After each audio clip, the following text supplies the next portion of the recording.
Asany tia olo tsy tian-tegna, an-tegna igny fogna afahany mitia izy efa miainaina.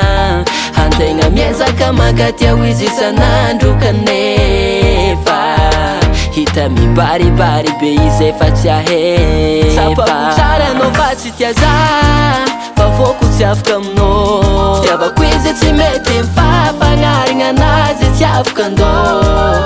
Ino eky tokony ataoko mba vola pôzy aminao? Mijaly saigna eky za zegny tompo fô tsy effort atao.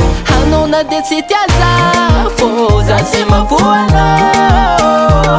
Mafey raha iaretiko aminao.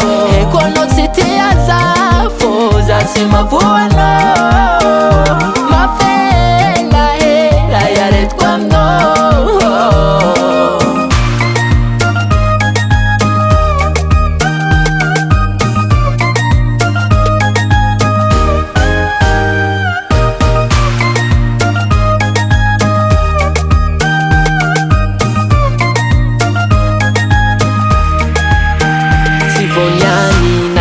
Kuza efa tsy tiany, biso elangatako aminazy fô efa tsy miany.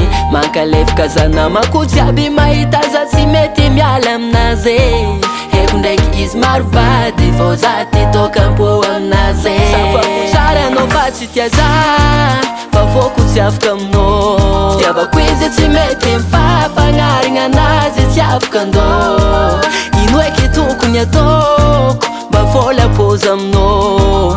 Mijaly saigna eky za zegny tompo fô tsy effort atao. Anao na de tsy tia za fô za tsy mavoanao. Mafey raha iaretiko aminao. Eko anao tsy tia za fô za tsy mavoanao. Mafey raha iaretiko aminao.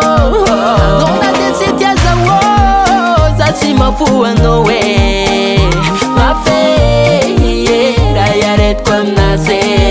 Eko anao tsy tia za tsy mavoanao. Mafey koa tsy fitiavanao za hoe an-tegna tiako no mety tsy konaza. Ty doko tsy karazan'olo tiane.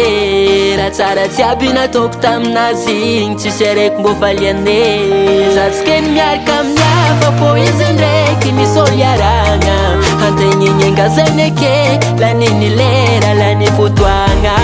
Anao na de tsy tia za fô za tsy mavoanao.